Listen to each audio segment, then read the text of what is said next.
Bulavinaka and welcome back to Empower and Protect. I'm your host Melania Tora. Today we are joined with a very special guest. As you guys know, a part of our program is empowering our youth, our young people, and we have a great guest here, Jonathan Lord, who is just finished from his youth parliament experience, and he's a leader in many other capacities. I'll let him introduce himself, but welcome, Jonathan. Thank you. It's good to be here.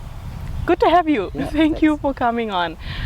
Jonathan, I'd want to know a bit about your journey. I know that a lot of us know you from different spaces, but just give a bit of background about you and So my name is Jonathan James Lord.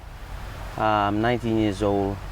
I'm from Dakoibuna Wainibukatai level with maternal links to Vanondi and Tokotokatai level. Just finished high school, attended Maras Brothers High School. I was deputy head boy from Form 6 to Form 7. And then being a part of many other youth-driven communities and organizations, just empowering our youths in our nation. Nice. And you are now with Resonance, am I right? Yes, I am the brand and digital marketing officer for Resonance Media. It's a subsidiary company under Nalawa Holdings. And I have the privilege of saying that my boss is Cookie from inside out. Wow. But we're humble. I love that. What does your job entail with Resonance? We have our social media officer. She does the social media.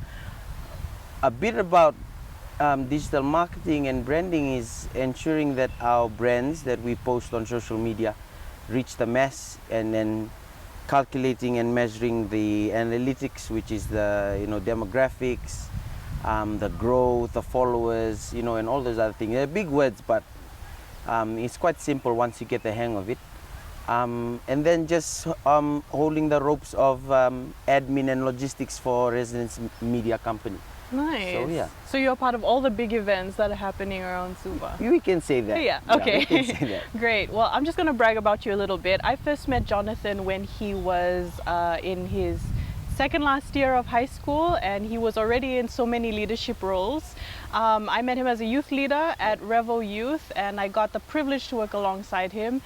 He is a leader at youth at Equippers Church, but he is also just come out of his youth parliament experience, and he was given the role of the Speaker of Parliament, which is a huge honor, and obviously he killed it at that.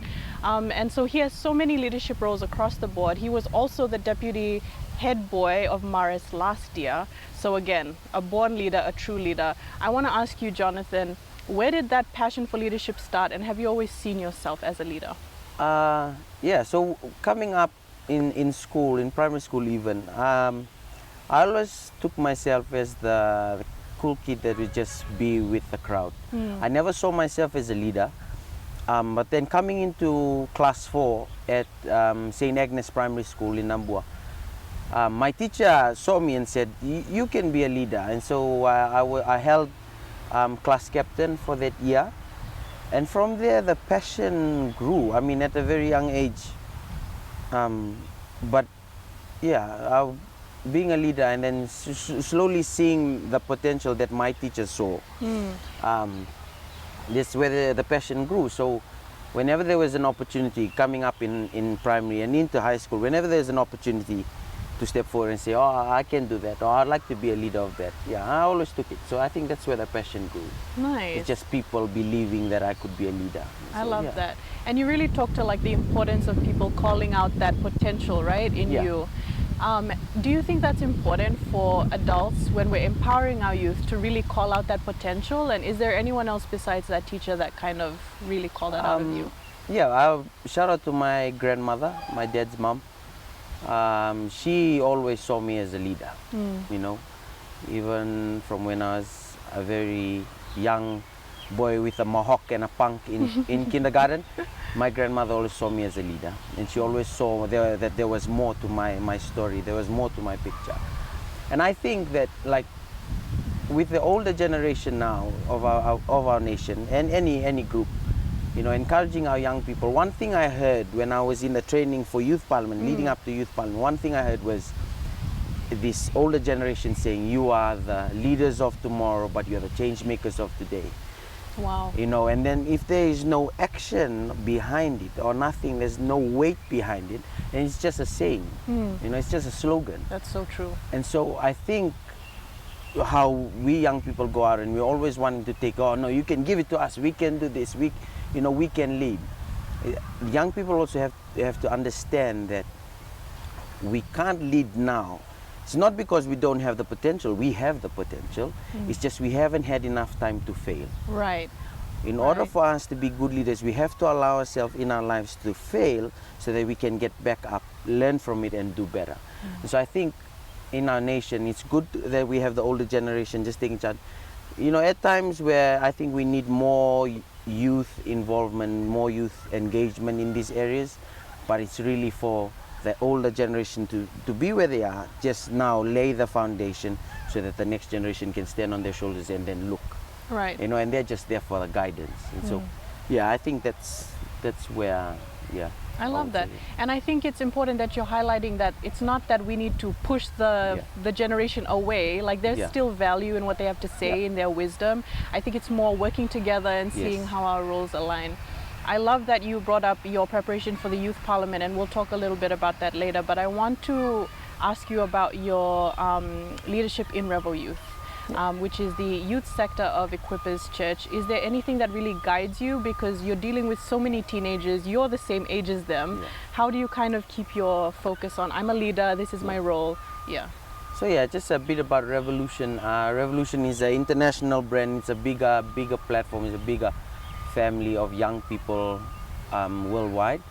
But Revolution is just, it's not a youth group, it's more of a youth movement of a bunch of young people, bunch of high schoolers together, championing and challenging one another to go high in God.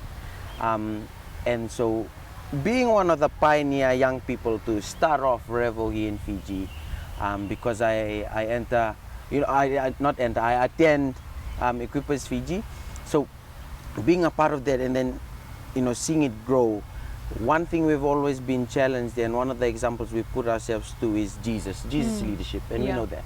You know, it's not a pyramid leadership. Jesus leadership is just a straight line. And so even though we are youth leaders, we also get feedback. We also hear out for the voices of the youth. Oh, can we change this? Can we play this game? But it's all about challenging one another to go high in God. Like, I'm a leader, I'm not perfect. You know, I need your help to grow, and you need my help to grow as well. So it's that kind of relationship, but always just chasing after God. I love that. And just maintaining that teachable spirit. That's so true. Thank you so much, Jonathan. We are going to take a quick break here on Empower and Protect, and we'll see you shortly. Naka.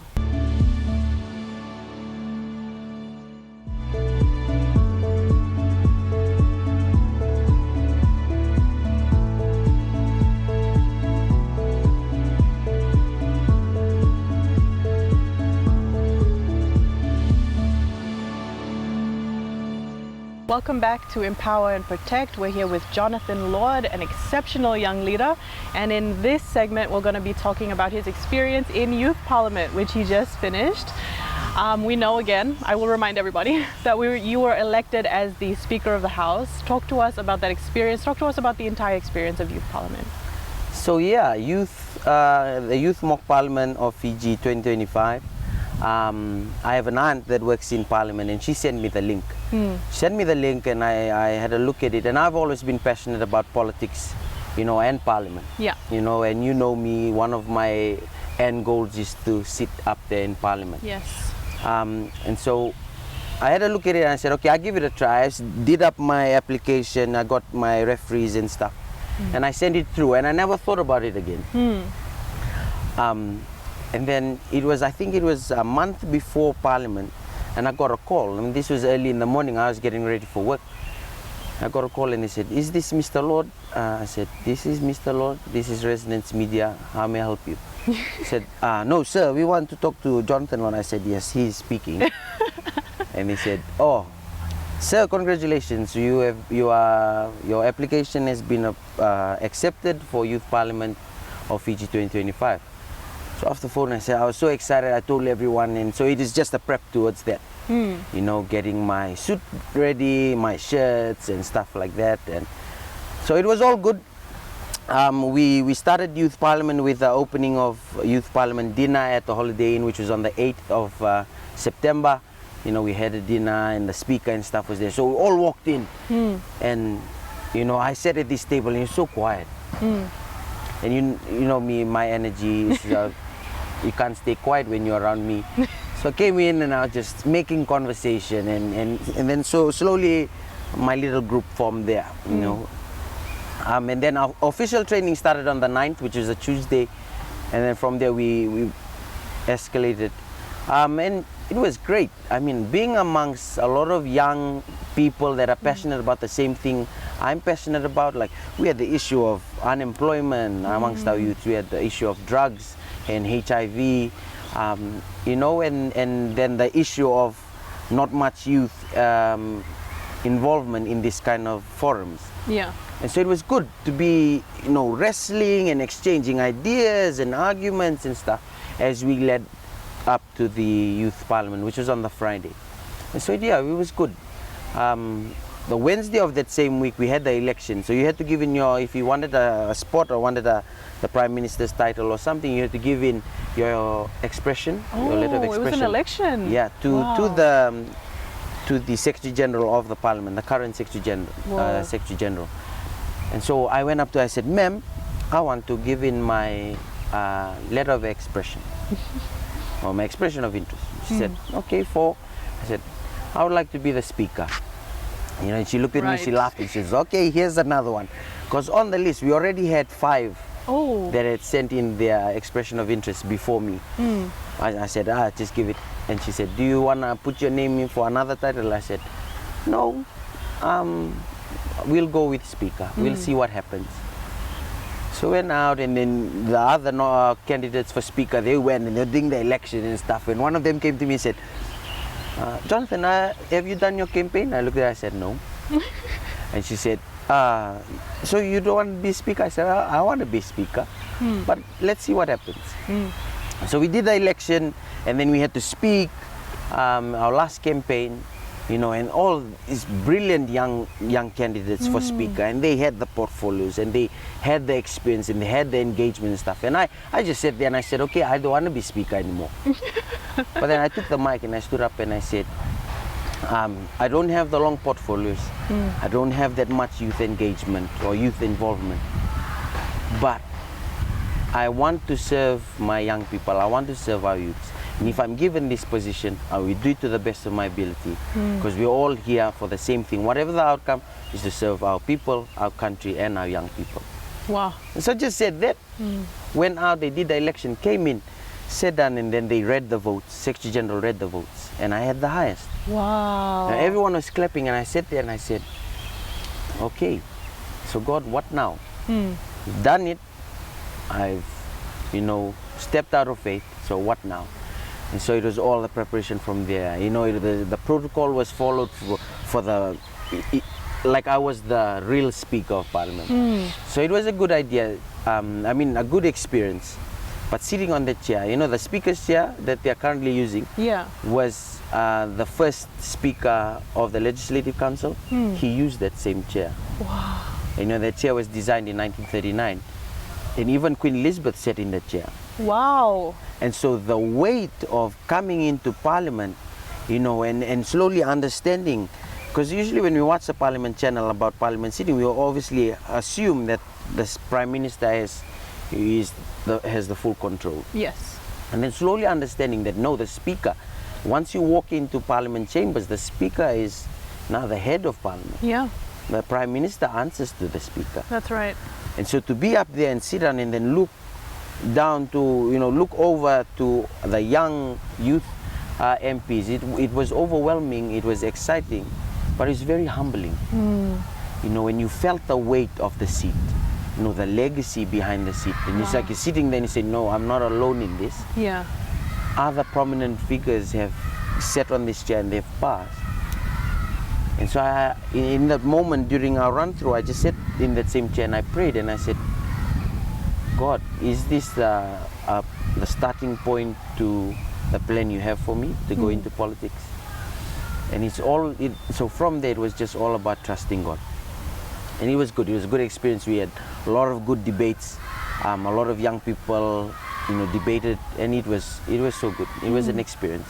That is amazing. I love the fact that you talked about the weight of the chair and all the leaders that came before you, and just the responsibility that you hold in that chair.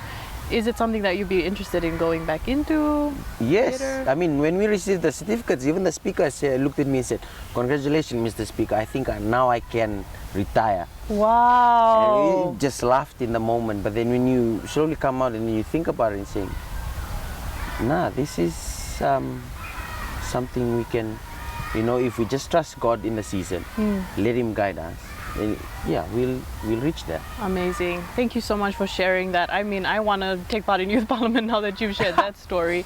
We will be right back after a quick break here on Empower and Protect.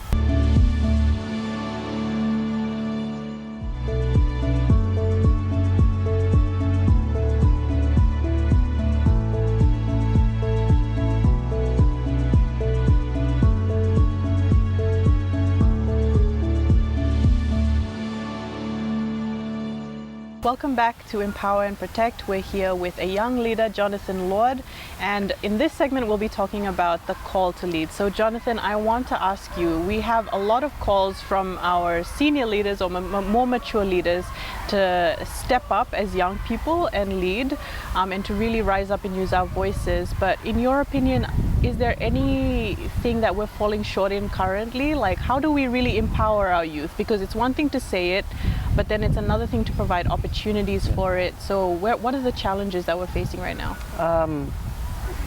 I actually think that we've come out of, the time where it was quite hard to get youth involved.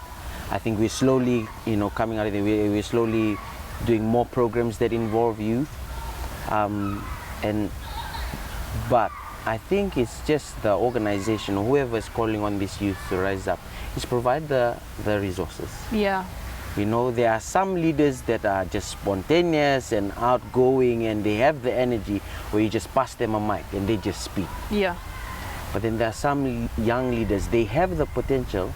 There needs to be a guide or someone just to guide them through the steps. If you're having issue with public speaking, I know you can public speak, but let's take you through this. Lay the foundation and stuff. I think many of our leaders have to, even though the involvement is there, even though the opportunities are there for the young people, I think, we just need to lay a path down that our young leaders can follow. Just a guide, and from there they choose whatever kind of leadership they want to do, whether it's leadership with games or leadership from just advocacy. There's all sorts of leadership that young people can use, but I think it's just journeying with them and really giving them the platform. Not saying that, oh, we want to do this with you, and when they're all for it, they say, okay, we're gonna have to maybe you're gonna do this. No, give them the full platform. If you want the youth to be involved, give it to them. Yeah. You can't baby them, right? Yeah. You have to let them. And I love what you said about leaders come in different personality types, in different ways. There are people who are more outspoken like you, but then we also know of a leader at Revo Youth named Jack, and he's an exceptional leader. And he just needed to be, I guess, mentored to be able to work on his public speaking, but even without that, he was such a great leader already.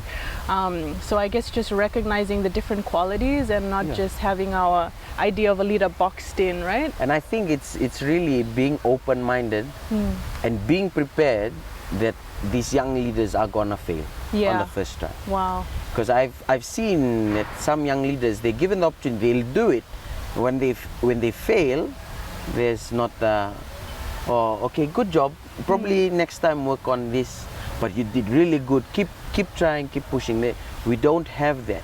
We have what we want, but then we're not prepared for if it fails, right? And how are we gonna push them? Because we know they have it, we know they have the potential, but how are you gonna keep pushing it out of them? So I think it's just allowing them to fail and understanding that no, they're gonna fail, but how do we come around this again? That's so true. And just journeying with them, right? It's all about that. That's life. Thank you for that. That's so good. I want to ask you, if you had any messages with people who are wanting to step into leadership, but I mean, not everyone has the same support system that we do. You know what I mean? Yeah. People that encourage and really, I guess, push us to take opportunities that help us to further our leadership. What would you say to the young people who are wanting to step into leadership, who are even interested in parliament or youth parliament, who want to step into that, but they're just feeling a bit discouraged? I think it's the rule I've stood by ever since coming into leadership is to first lead, you must first serve. You know, and that's what I was talking about. It's about Jesus' leadership. Is you lead with a straight line, always be open-minded, and you know, always be prepared. You know, but I want to say to every young person out there, it doesn't have to be a speaker of parliament. It doesn't have to be forming your own youth organization. You know, any type of leadership at any level is leadership. You're leading someone. You know, even if it's just a group of 3 and you've just called them to say, okay, let's go and clean up Albert Park. Yeah. You're leading. But if you have that passion to lead, connect yourself with the right communities. There are organizations out there. There's youth groups out there that are looking for young leaders that are passionate about this. So connect yourself there. But I want to tell you, if you don't get it on the first try, keep trying. You know, don't give up. Don't give up. Because you know, anything you go through or everything you'll go through is a setup to your next best season. All you got to do is you got to keep trying. You got to keep trying. And for our leaders that are young people that are already in leadership roles, be loud, but make sense. That's it. So good. Yeah, be loud, but make sense. Because, you know, leadership gonna get better, life's gonna just get harder. What we gotta do is we gotta wrestle. We gotta, you know, don't be comfortable with where you are. Don't be satisfied. You gotta be loud, but make sense. Because, and Melania and I know this, is if you go into an environment, you go into a group, be a thermostat.